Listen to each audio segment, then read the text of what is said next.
जय माता दी। आप सभी को चैत्र नवरात्रि की हार्दिक शुभकामनाएं।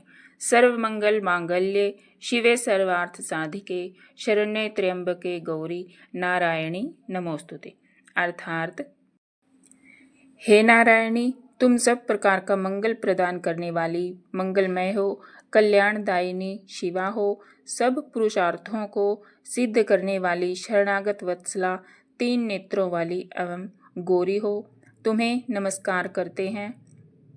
नवरात्रों में पहले दिन से सबसे महत्वपूर्ण कार्य जो होता है वह कलश स्थापना का होता है।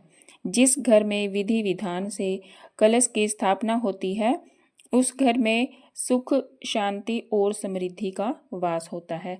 कलश स्थापना के लिए आप पीतल या तांबे का, मिट्टी का कलश ले सकते हैं। सबसे पहले उस कलश को अच्छी तरह से धोकर साफ करें। उसके बाद उसमें साफ जल भरें। उस जल में थोड़ा सा गंगा जल भी डालें, क्योंकि गंगा जल को अत्यंत पवित्र माना जाता है। अब कलश के ऊपर रोली या फिर कुमकुम से स्वास्तिक का चिन्ह बना दें। स्वास्तिक का चिन्ह बहुत ही शुभ माना जाता है और यह मंगल का प्रतीक होता है। इसके बाद कलश के कंठ पर मोली या फिर कलावा 9 बार लपेटें। ध्यान रखें इसमें गांठ नहीं लगानी है। 9 बार घुमाकर उसे आपस में जोड़ देना है। अब कलश के अंदर कुछ पवित्र वस्तुएं डाली जाती हैं। तो आइए जानते हैं कलश स्थापना के लिए आपको किस किस सामग्री की जरूरत है। तो सबसे पहले तो आप अपने घर का मंदिर साफ स्वच्छ कर लीजिए, गंगा जल से शुद्ध कर लीजिए। अगर आपके पास मंदिर में जगह नहीं है माता जी के अखंड ज्योत जगाने की या फिर जौ बीजने की, तो आप अलग से भी चौकी ले सकते हैं और उस पर माता को आसन देने के लिए लाल कपड़ा बिछाइए। और उसके बाद आपने एक कलश लेना है। कलश आपके पास पीतल का है या फिर मिट्टी का लेना है, स्टील का या फिर लोहे का आपने नहीं लेना है। उसके बाद आपने हल्दी की गांठ लेनी है और 2 सिक्के लेने हैं, एक जोत में डालने के लिए और एक कलश में डालने के लिए। आपने सुपारी लेनी है कलश में डालने के लिए। फिर आपने इत्र लेना है, एक जनेऊ लेना है जो गणपति भगवान को अर्पित करना है। सिंदूर लेना है माता रानी को तिलक करने के लिए। चंदन लेना है आपने। चावल लेने हैं जो कि साबुत होने चाहिए, टूटे हुए बिल्कुल भी नहीं होने चाहिए। और आपने कलावा लेना है बाती बनाने के लिए, नारियल पर लगाने के लिए और कलश पर बांधने के लिए। फिर आपने एक कटोरी लेनी है जोत जगाने के लिए और आपने कलावे से बनी बाती लेनी है अखंड जोत जगाने के लिए। अगर आपने बाती नहीं बनानी आती है तो मेरी वीडियो आई हुई है, लॉन्ग वीडियो कलावा से बाती बनाने वाली, तो आप वहाँ पर जाकर देख सकते हैं। फिर आपने लौंग लेनी है, फूल वाली लौंग, एक जोड़ा लौंग का हम कलश में डालेंगे। और हरी वाली इलायची लेनी है, एक जोड़ा इलायची का, वो भी हम कलश में ही डालेंगे। फिर आपने बताशे लेने हैं माता जी को भोग लगाने के लिए। फिर आपने 5 पत्ते आम के लेने हैं, टहनी में जुड़े हुए जो होते हैं वो आपने लेने हैं। अगर ऐसे आपको संभव ना हो, ना मिले, तो आप अलग अलग पत्ते भी ले सकते हैं। अशोक के पत्ते भी ले सकते हैं कलश पर रखने के लिए।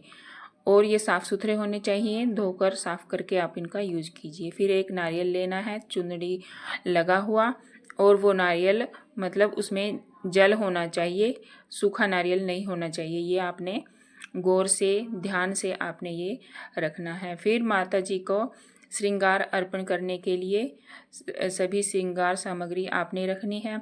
माता के लिए चुनरी, चूड़ियाँ, और इसमें आपने दक्षिणा रूपी अपनी श्रद्धा से कुछ रुपए आप रखें, 11 रखें, 21 रखें। और बिंदी, सिंदूर, मेहंदी, ये सभी आपने इसमें रखना है। फिर आपने एक पात्र लेना है जिसमें कि आपने जौ बीजने हैं। बीजने के लिए जौ चाहिए। फिर आपने रेत लेना है। रेत को साफ़ सुथरा, अगर गीला है, कहीं से गीला मिला है तो आप उसे 1 दिन के लिए धूप में सुखाएं। फिर उसमें जौ बीजें। आपने गंगा जल लेना है कलश में डालने के लिए। आपने फल अर्पण करने हैं। जोत को सूना नहीं रखते, वहाँ पर आपने कोई ना कोई फल आपने ज़रूर रखना है। अगर सेब रख रहे हैं तो जोड़े में रखिए, केले रख रहे हैं तो वो भी आपने जोड़े में ही रखना है। धूप बत्ती लेनी है और यह सारी सामग्री आपने एक दिन पहले यानी कि आज शाम को इकट्ठी करके रख लेनी है। कपूर लेनी है जो कि हम आरती करने के बाद कपूर को जलाएंगे, फिर सारे घर में जो है अपने घर में धूप देंगे। और यहाँ पर आपने अखंड ज्योत जगाने के लिए शुद्ध देसी घी का ही इस्तेमाल करना है। तो आइए अब जान लें कलश स्थापना का शुभ मुहूर्त क्या है। तो चैत्र अमावस्या जो है वो 19 मार्च को सुबह 6:52 पर समाप्त हो रही है। इसके साथ ही प्रतिपदा का आरंभ हो जाएगा और इसी दिन से चैत्र नवरात्रि भी आरंभ। तो कलश स्थापना का शुभ मुहूर्त है जो वो 6:52 से 7:43 तक है। दूसरा मुहूर्त जो है वो अभिजीत मुहूर्त है, वो दोपहर 12:05 से लेकर 12:53 तक रहेगा। तो इन मुहूर्त में आप कलश स्थापना कर सकते हैं। अब जान लें कि माता को कौन सी चीज़ चढ़ाने से आप बचें, अर्पण करने से बचें। तो चैत्र नवरात्रि के दौरान माँ दुर्गा की पूजा के दौरान विशेष सामग्री का ध्यान रखना चाहिए। शास्त्रों के अनुसार कुछ ऐसी भी चीज़ें हैं जो नवरात्रि की पूजा में माँ दुर्गा को अर्पित करना वर्जित माना गया है। अब दुर्गा माँ की आराधना के लिए बेहद खास माना जाता है। इन 9 दिनों में भक्त पूरे श्रद्धा और विधि विधान के साथ माता रानी की अर्चना पूजा करें।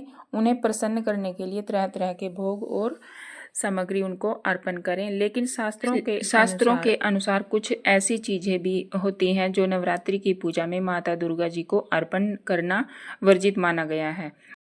तो माँ दुर्गा की पूजा में धतूरा और मदार के फूल अर्पित करने से आपको बचना चाहिए, क्योंकि इन्हें चढ़ाना उचित नहीं माना जाता है।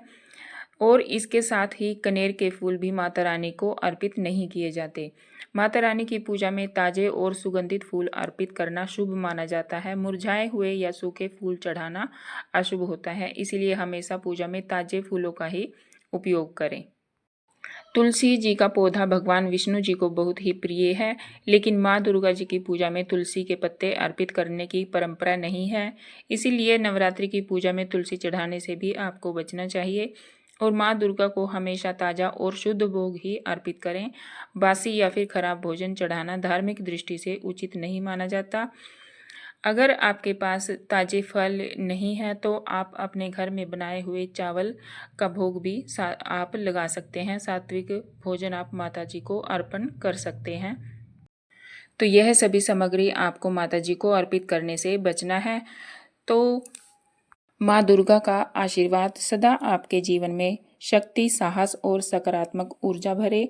उनकी कृपा से हर कठिनाई आसान हो जाए और आपके जीवन में सुख, शांति और समृद्धि का वास हो। जय माता दी।